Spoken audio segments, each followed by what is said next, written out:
How's it going, everybody? So we're back talking some more of the Wheel of Time Season 3. After Episode 4 gave us quite the trippy experience, I'm glad that Episode 5 not only continues on the great story with Rand and Moiraine, but also gives us a great balance of political intrigue, emotion, romance, and action across the multitude of different plot threads in Episode 5. Firstly, we have to talk about the opening of Moiraine on top of the rocks, using this incredibly powerful Tel'aran'rhiod. I previously saw some of this from the trailer, but the full scale of her trying to use this immense power was gorgeous. Also, this episode we're introduced to yet another fun new location, the settlement known as Cold Rock's Hold. Visually, I also think that's pretty neat looking. It's not explored a whole lot in Episode 5, but it's a pretty fun location. To be honest, the thing that kind of threw me off the most probably was settling in here with everyone and the realization that Rhuarc actually has 2 wives. I mean, it is fantasy, live your best life, but I was probably about as surprised as Moiraine was when that realization hits and Bear and Leon kiss. In my full review for Season 3, one of the things I highlighted that was one of my favorite things in the season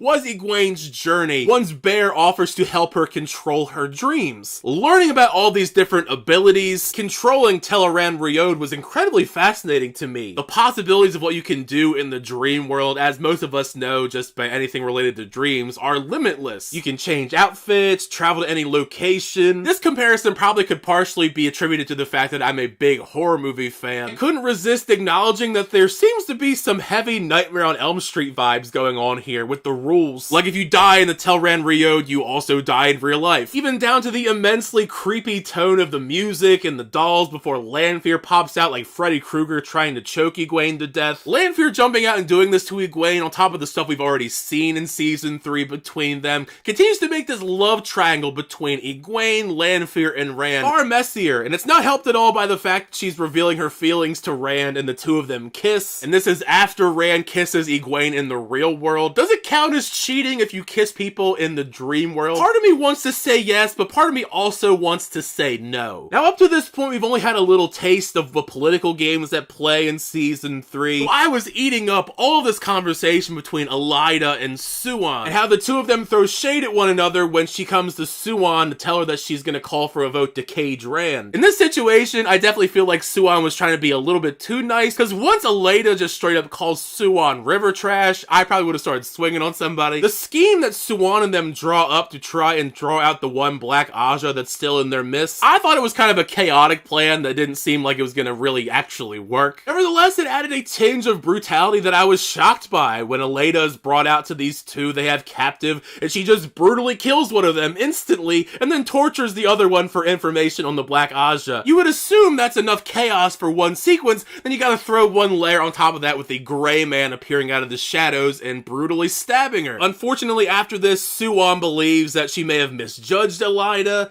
but I feel like she still should be on everyone's radar. Either way though, Shohreh Aghdashloo is such a fantastic addition to the Wheel of Time, eating up the scenery in every single sequence. He does a fantastic job at, on a dime, switching from being this mild-mannered, somewhat nice to a bold, ruthless, evil individual. In episodes like this, sometimes I underestimate just how horrible travel used to be back in the day, because when they cut to Mat, Nynaeve, Min, and Elaine, and they've been traveling on this boat for 2 whole weeks now to get to Tenchiko to search for Liandrin and the Black Aja, I felt so terrible for all of them pretty much. Nynaeve probably the most, because she's over there in the corner, seasick, puking everywhere, while Mat's going stir crazy. I am happy though that Mat decided to finally defy orders and run up to the top of the ship, because that gave us probably the coolest thing in the entire episode for me, and it's the reveal of these female pirate channelers. I have no idea how significant they are into the world of the Wheel of Time, if we're even gonna ever see these kind of characters again,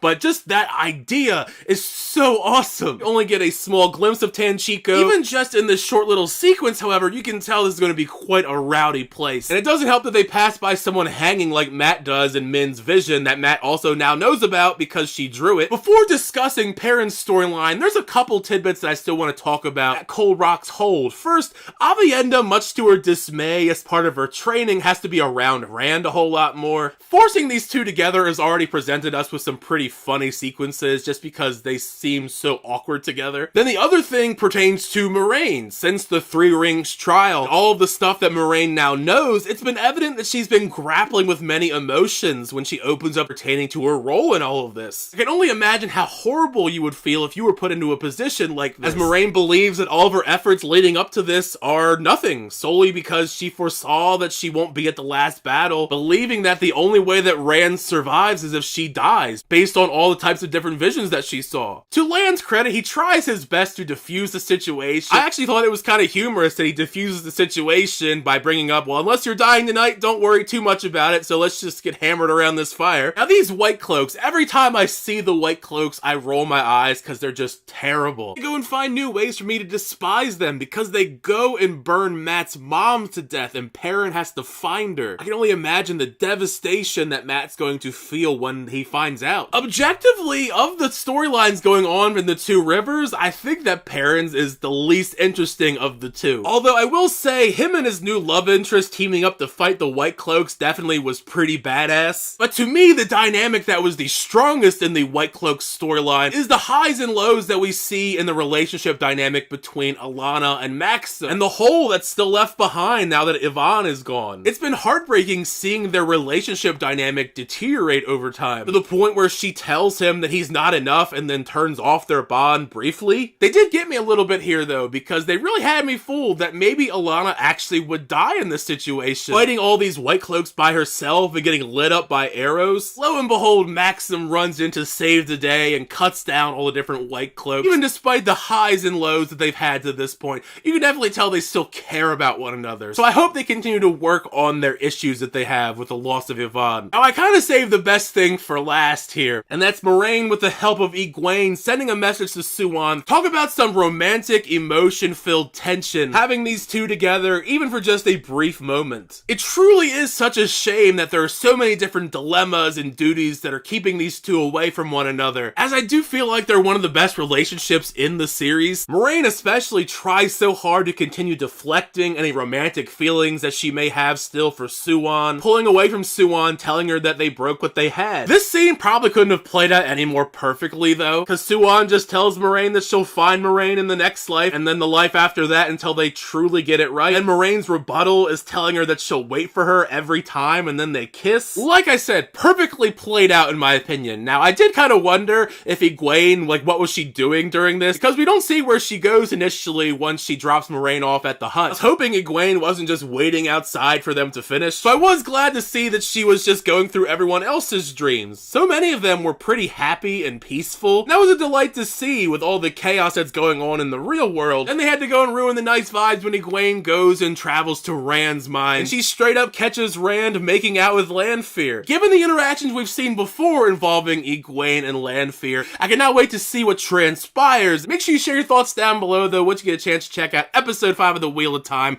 What did you think of the episode? Did you like the episode? Did you not like the episode? Share your thoughts down below. Thank you guys, as always, as well for checking out the videos. I always do appreciate it. Make sure to like the video and also subscribe to the channel to update reviews, reactions, unboxings, and more. Until next time, I'll see you guys later.